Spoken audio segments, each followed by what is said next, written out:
like a top-level World Finals race here.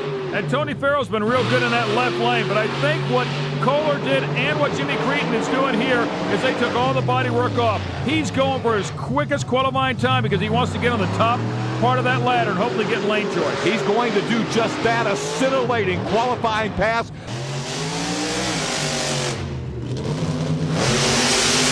Anderson heads down Thunder Alley. Now the trucks don't get lane choice here. You have to go in the lane that is determined by whether you are an odd number or an even. Odds in the left lane, then it's one of the odd number trucks, evens in the right. And that was just the one that counts. Jimmy Creten, bounty hunter.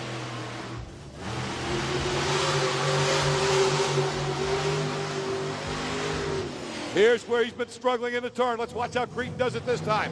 Jimmy, this time, squares it up. His best run of the night. Creten will have a nice qualifying pass. Jimmy Creten champion.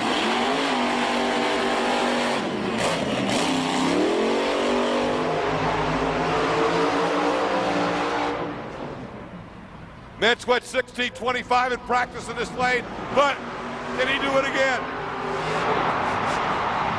Tom Meents.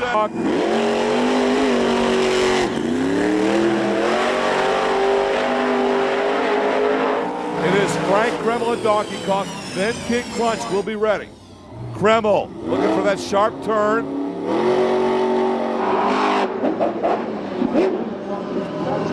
Mark McDonald, who has always been fast here, but that was in the safe auto minimizer. Now, the main El Toro Loco driver, looking to keep those speeds that he's been able to get in the past. Generally has been one of the fastest. Oh, this is a blazing run. I'll tell you how blazing. That was smooth. 16 seconds.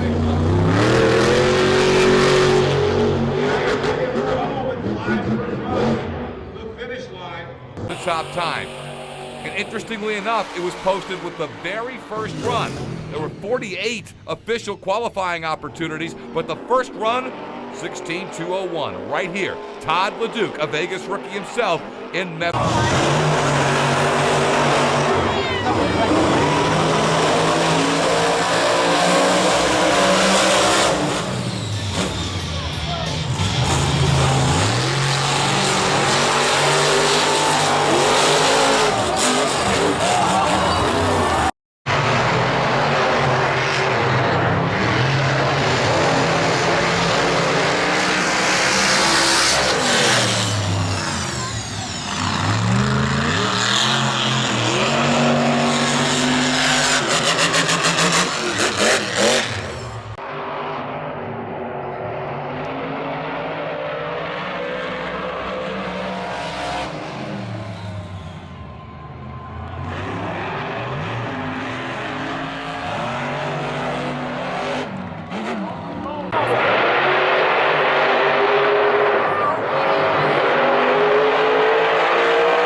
And we're fine.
compete because she had a baby, became a mom in Whiplash, now gone for a little while, now Scooby-Doo, where she made a name for herself back in World Finals with Brianna Mahan behind the wheel. Tyler Medica right now looking great off the racetrack, coming across the blue lane. Tyler on an absolute rail right now as he crosses the finish line.